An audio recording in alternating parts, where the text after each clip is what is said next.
Welcome back to the Soar Higher Podcast, a show for leaders by leaders that provides business and career advice, tools, and resources to leaders and aspiring professionals, helping them achieve their next level of success. This is your host, Coach Jason Ballard, and welcome back to the show. Today, we have a very exciting show. Last week, we had started a three-part series on how to end the calendar year on the best foot forward, to end the year as strong as you possibly can end the year in your business. One of the things we talked about last week was the first part of that, which is looking at your business and asking the questions, how are we doing? We've gone through 3 quarters of the year. Are we on track? Are we off track? Are we achieving our goals? Are we doing the things that we had set out to do earlier in the year? And more importantly, what needs to happen today as we start the fourth quarter of 2022? What do we need to be doing to make sure that we end on track, that we overcome things we experienced in the first 3 quarters, things we've learned in the first 3 quarters? How do we make those adjustments and end on the best possible way, where the company can close the books, enjoy the holiday season, and be prepared to start the new year as well as they could be?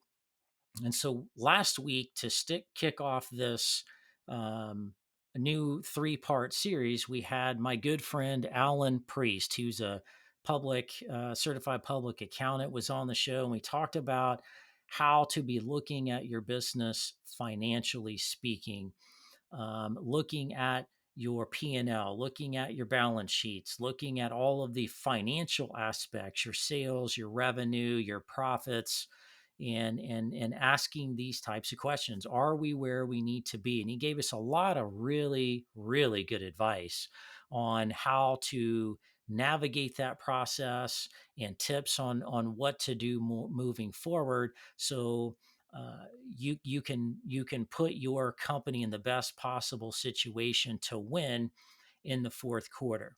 Now, the second and third part of this three-part series talks about strategic planning. While as leaders, you should be thinking about where your company is today and ending the fourth quarter, ending the year, closing the book strong, this is also the time of year where you need to be thinking about the future. You need to be capturing those lessons learned from this year and incorporating them into next year and creating a plan, a solidified company plan that starts in 2023, that allows you to take your business, your people, your customers to the next level of success. So this is traditionally the time of year where leaders start kind of getting together, do some offsites, and start thinking through that process. What I have found in my time in business, what I have found serving as a coach for a lot of businesses, is that a lot of people are very scared of strategic planning.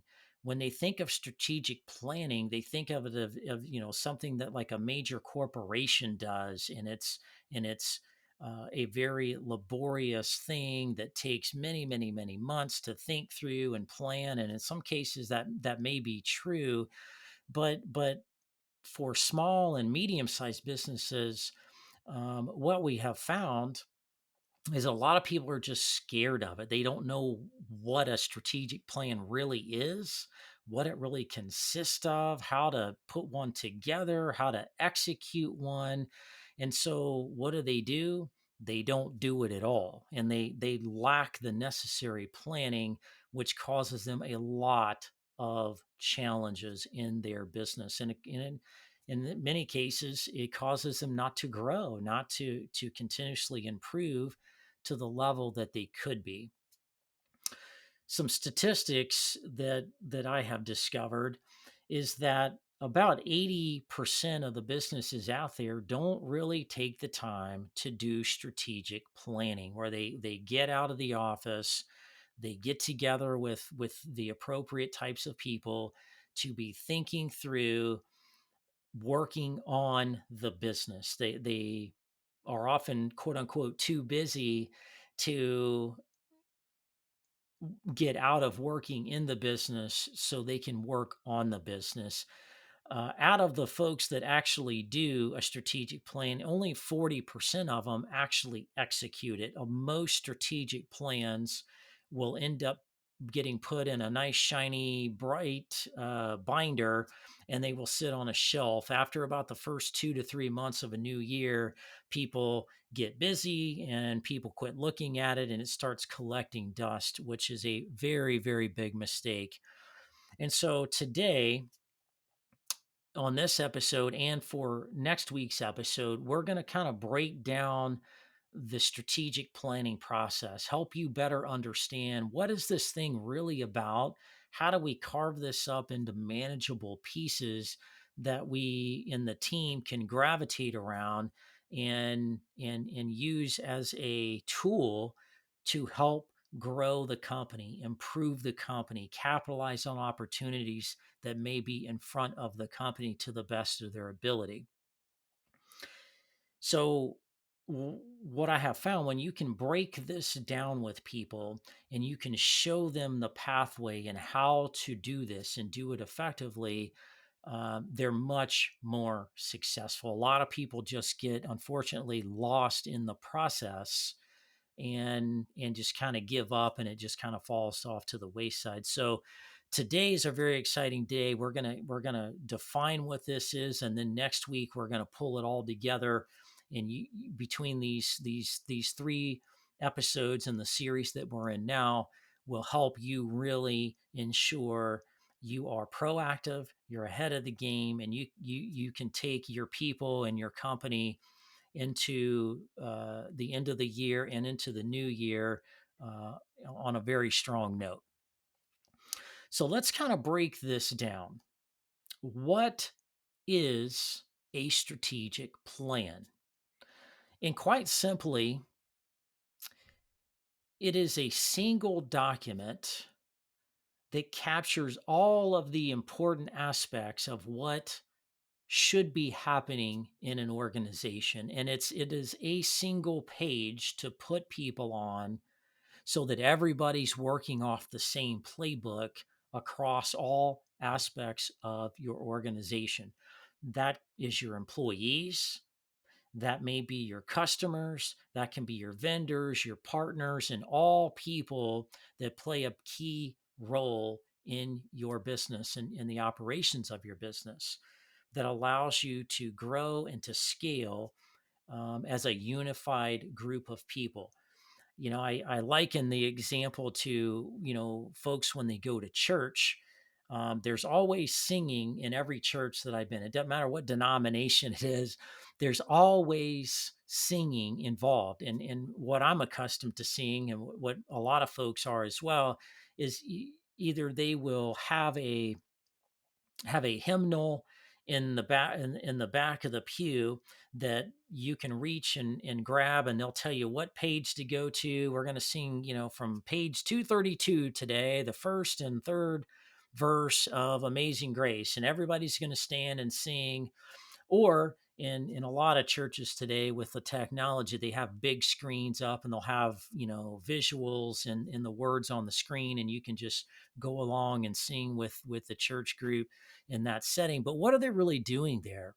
If you stop and just really think about that simplistically, they're getting everybody literally on the same page. So we sing at the same time in the same tune, hopefully the right verses, the right chorus at the right time. So it's a unified effort. Well, that's kind of what a strategic plan is, simply put. It is a single page for which you can put all of your employees together so they understand what the priorities are, what the focus areas are, what the goals are. They're part of that process, so they know exactly where they fit into the picture and what they're going to be held accountable for, and so forth. The next question I get too, now that people have an understanding of what the strategic plan really is, well, when is a good time to actually start thinking about a strategic plan? When is it a good time during the year to get people together, your key leaders, your outsourced partners or vendors or whoever's going to be involved in that process? When is the best time to actually do that?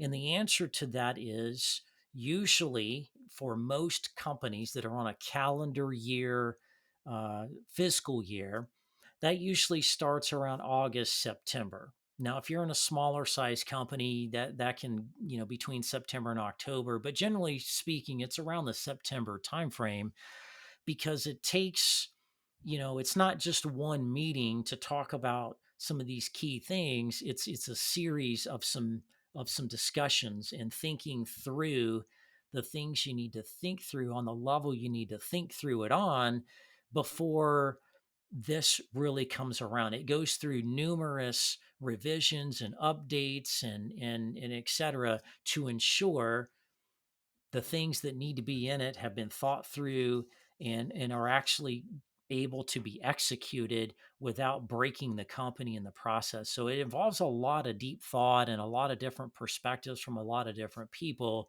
in and outside of the organization. So this is the perfect time to do it, which is why we're starting this series. We started last week at the end of September. We're going into October now, and our goal here is to help inform people about this process, to embrace it, to teach them about it, how to do it, when to do it, because right now is the time. There's this is the time where you've got a few months before the end of the year where you can bring these things together in a single document, as well as closing out your current year's activities. You got the holidays, holiday party, when everybody goes home for Christmas and they come back after the new year. You've got a plan ready to go, ready to execute in the second week of January. So you can have a company get together, kind of talk about the plan, launch the plan, and then allow your leaders to start executing the plans with their teams. That's really what our focus is right now. We're trying to do all the things possible to help set you up for success in that process. And so you might be thinking to yourself, okay, great. We've defined it. We know when we need to do it, but really what are the components of a strategic plan? And so I want to be able to break those down for you in a very step-by-step process. And so here are the major components of a strategic plan. One, the vision. This is the time of year when leaders need to take a step back and ask themselves, do we have the right vision going forward? Have we realized our previous vision yet? And do we need to put a new vision in place that takes us to the next step in our company's growth and maturity? Well, take a look at your vision. Take a look at your vision statement. Do you need to put one in place if you don't have one? If you do have one, is it time to update it? Is it time to replace it? Where are you in your journey depends on the answers to those questions, but you absolutely need a vision. And so what is a vision? A lot of people get confused on vision and mission and all of these things. And so I want you to know that your vision is about where the company is going. What is the company aspiring to be in the future? What is this future state? If you're building a 12-month plan, and we're in 2022 now, at the end of 2023, what is the company going to look like? If you're building out a 3 to 5 year plan at the end of 3 years or 5 years or whatever that may be, What does the company look like? What does it feel like? How big is it going to be? What's going to be different about it? Are you going to be, the best in the business? Are you going to be dominating the market? Are you going to introduce new products and services? What is this overall vision of what you're trying to achieve? And how do you know when you get there? That's where you need to lay out a very clear vision and define what that is for people. Um, Vision is about the where. Where is the company going? Just like when you're on your GPS and the GPS knows where you are today, but when you plug in the address or the location of this of where you're going, the destination, it knows exactly how to map you to that destination as efficiently as possible, right?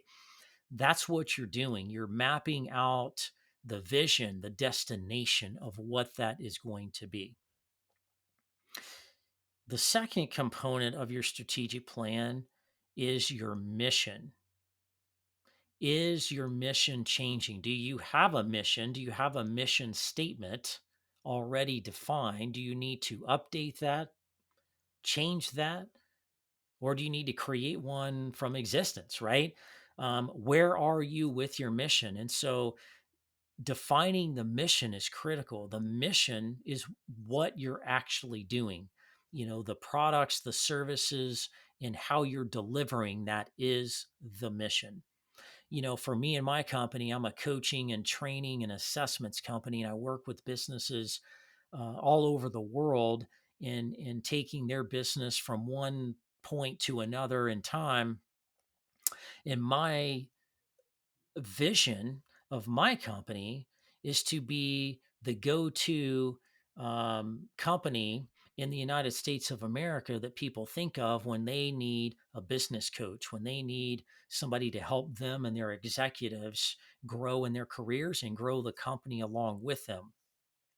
My mission is leveraging all of my tools, my resources, and my um, capabilities that I'm able to offer, which is a lot. My mission is to leverage those things to coach and train and assess so people can make really, really good decisions in their business and actually achieve and push through and do the things that they really need to do to realize their vision, right? So, what is your mission? What are you actually doing to achieve the vision you're setting forth?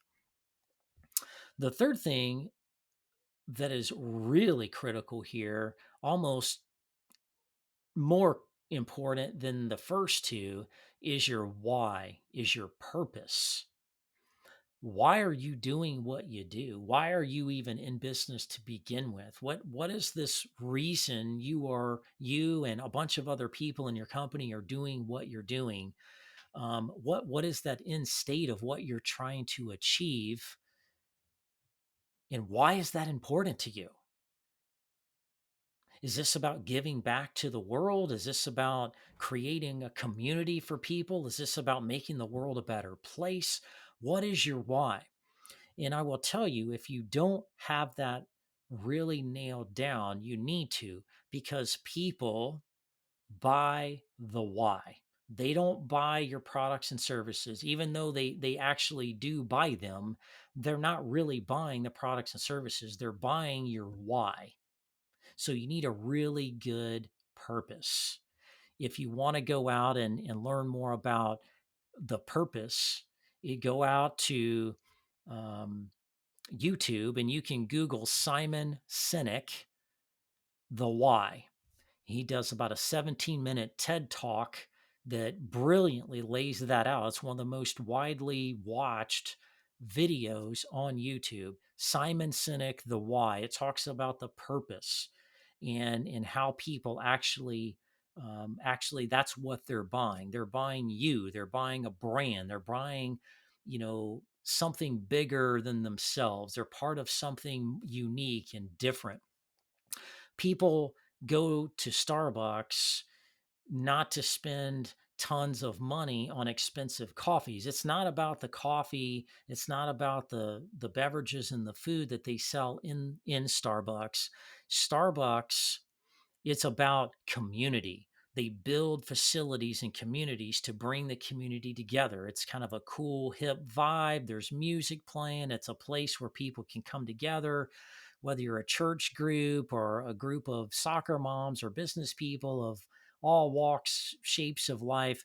It's a place where people can come together and do things, get things done. It's part of a building a community of people in your area.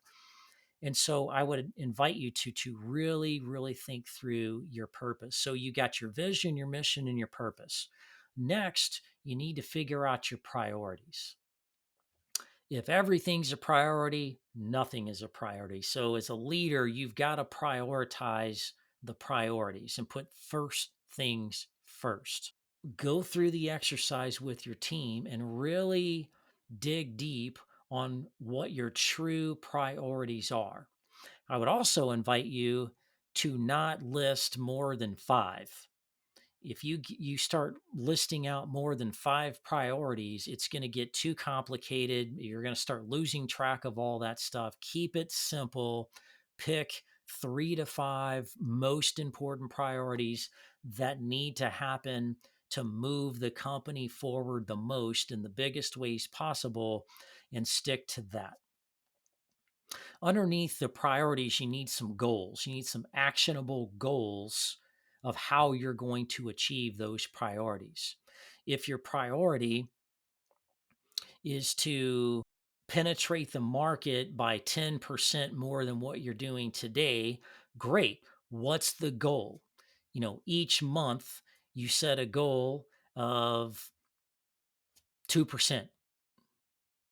We're going to sell more things and penetrate the market, create more partnerships, more opportunities by 2% every single month to meet some end state goal of achieving market dominance as your priority, right? So make sure the goals are actionable, make sure they are SMART goals, they're specific, they're measurable, they're attainable, they're relevant, and they're time bound. Next, you need to put some time tables on this. So, certain priorities and goals have dependencies on others, and you can't do everything all at once. So, you need to kind of lay that out on a timeline and a sequence of events of who's doing what and when that's getting done. And once one thing's done, then you can do another thing. Some things you can do sequentially, some things you can do in parallel, and lay out those milestones, lay out that on a roadmap that kind of brings all of this stuff together. So, those are the major components: your vision, your mission, the goals, the priorities, the timeline, the roadmap that really starts bringing this thing to light. It starts allowing you to visualize what our company's actually going to look like. You can start kind of thinking about it and dreaming about it. It starts to be realistic to you, and that's what you want. And so those are the major components. The next step in the process is to determine the process. And I'm going to lay out for you what that process is today. For you to get started on your strategic plan, for you to be able to start thinking, gathering the right people together, thinking through the things that we've been talking about on this episode already, about lessons learned, about your priorities, about your goals, about how to kind of bring these things together in a unified document, there's a process you should follow to do that. Or it's like, herding cats, and it's it's like managed chaos, and nobody wants that. And so there is a 5-step process that I would highly recommend to you that I've used many, many times. I coach people in their businesses all over the world to use, and it works when you follow it and you're disciplined to that process. And the process is as follows: one, determine who will be part of the process. So when you think about strategic planning in your business, who needs to be a part of that? Clearly, your C suite leaders, your most strategic leaders, your CFO, your COO, the president, maybe even some of your board members, um, some of your VPs, some of your most strategic people, even some of the folks that are like your subject matter experts in certain functional areas of the business that have very important insight to different things you've got going on in the business. Those are certainly some really key people. I would be thinking about other people coming to this. You think, well, just internal people's good, but what if you have really good relationships with some of your customers? What if some of your really good long-standing customers that you have good relationships with, what if you were able to bring a few of them in to the table and they can provide you some very valuable feedback. They can have input to how you're going to move forward and what your opportunities are. One, that kind of strengthens your relationship with them, but it also allows them to give you insight that you normally don't have just working with your internal team. I would highly recommend, if you're a CEO or a business owner, key leader out there, always, always, always ensure you have the perspective of outside people. You want to make sure there's a 360-degree view of your company when you're thinking through your strategy. Also consider partners.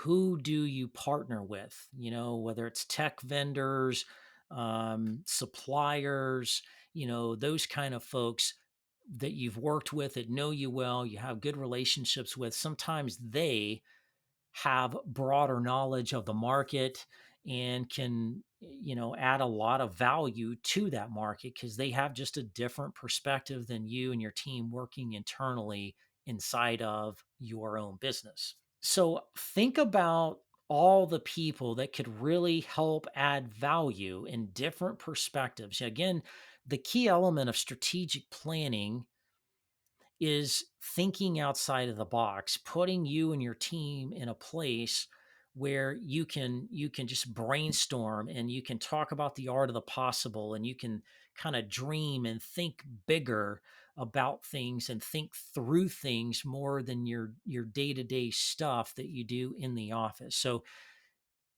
allow yourself and your team to be put in an environment where that can happen and you can get those types of things going. The second part of this process, once you figure out who all needs to be involved in the planning process, is selecting a facilitator.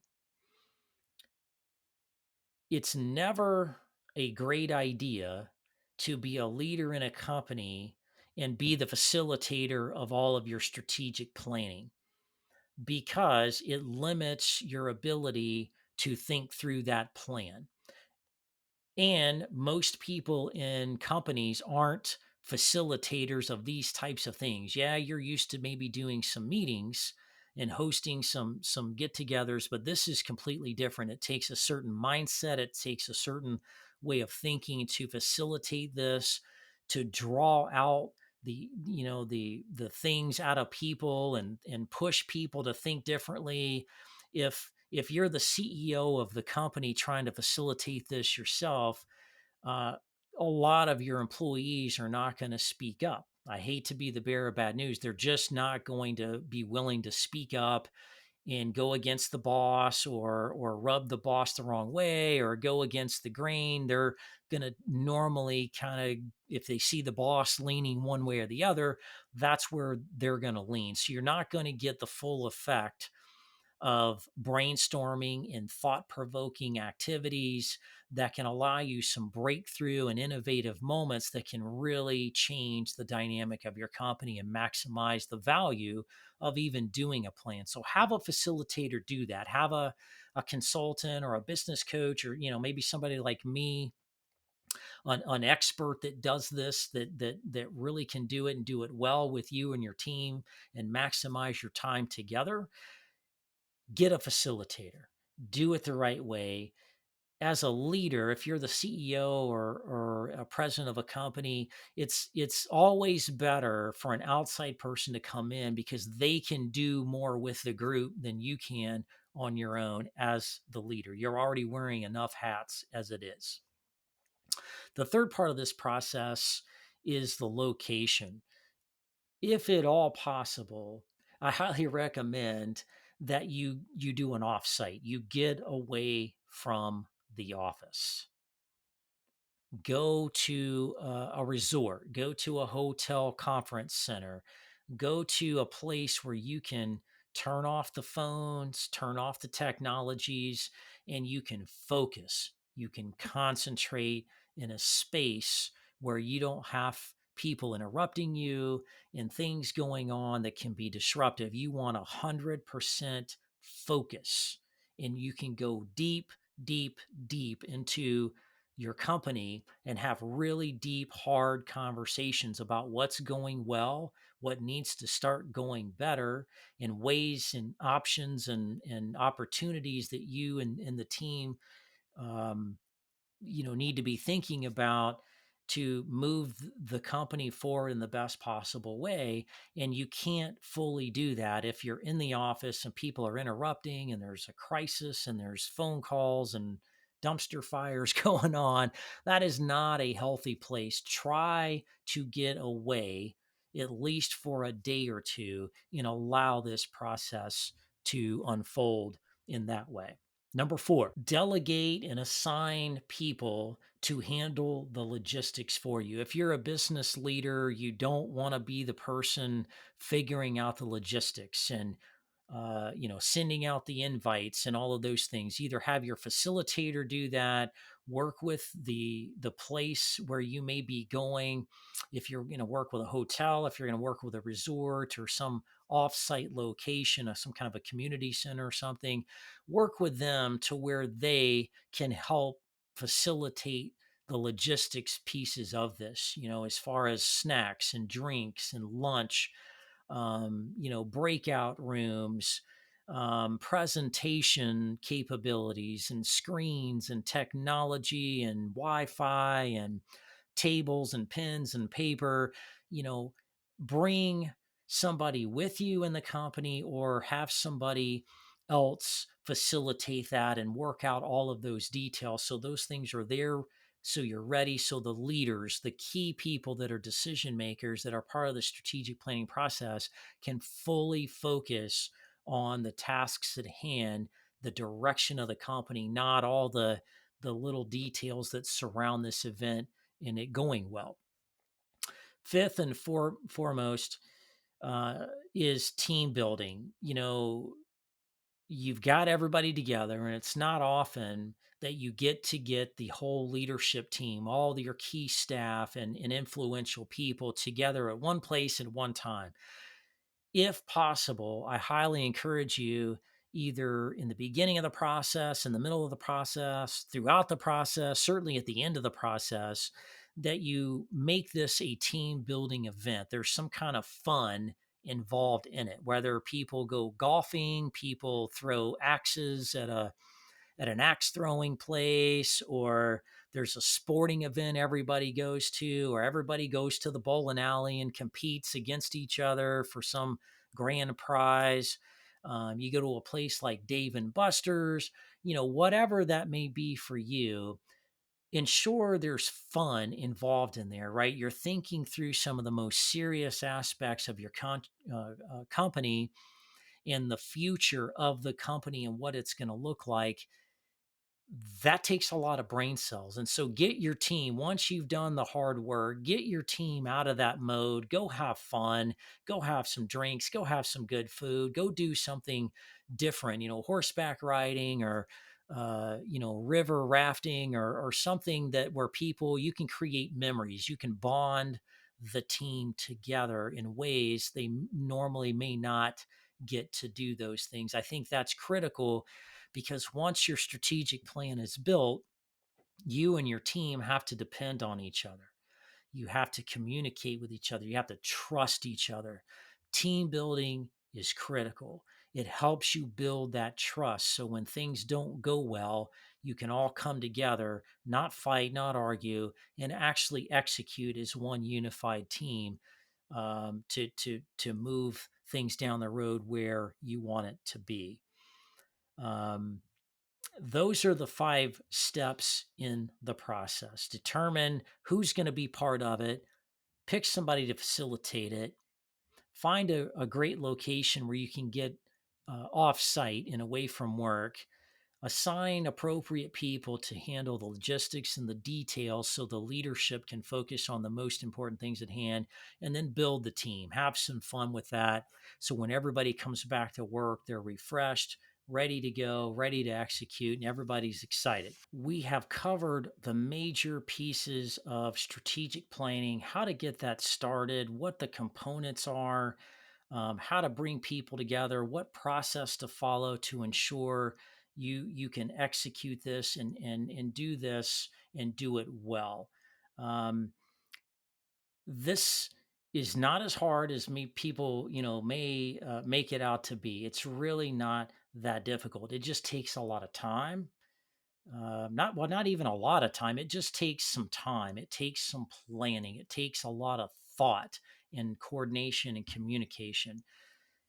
If you're struggling to figure this out and get the planning process started, there are resources out there. One, we're talking about it on this podcast. You should be able to take away a lot of good golden nuggets out of this. If you're still struggling with that, then reach out to folks that do this. There are a lot of major consulting firms that do it. I certainly do it for folks in my line of business and my work, and coaching and training people through this and helping deliver them a really good, comprehensive strategic plan. Strategic plans shouldn't be complicated. They should be simple. They don't need to be 400 pages long. You can have a nice strategic plan with a minimal amount of pages, 15, 20 pages, whatever that may need to be. That's simple, that you can carve up, you can hand out, you can put in the hands of people that are capable and that can help execute this as a team. And so if you need help with that, if you have questions on this, the time is now. This is the time of year to do strategic planning. Feel free to reach out. You can reach out to our podcast. Go into the show notes. You can reach me through our website, which is soarhighercoaching.com. You can schedule a free appointment to kind of evaluate where you may be in the process and see if we may be able to help you with a free appointment. You can reach us and get on our calendar through calendly.com/Jason Ballard. There's a lot of tools and resources that we have, and I know others have out there too. The biggest challenge is just getting started. Just decide you're going to do this. Listen to this podcast. Take the initial steps we've laid out today to at least get started. Once you get started, it's not as hard. It's not as difficult as you may think it needs to be, and we can go from there. Next week, we're going to kind of wrap up this 3-part series and finalize the strategic planning process as a whole, where we talk to you about how to go through that in more detail, and how to take it and run with it and have a winning plan that everybody can execute, can be excited about, and the company's working in a very, very unified, synchronized manner. So stay tuned for that next week. Thanks for tuning in. If you have any questions, reach out through the show notes and send us some comments. We'd love to hear from you, and hope you enjoy your week. Look forward to talking with you next week as we finish up strategic planning session with you, and you get a lot of value from that.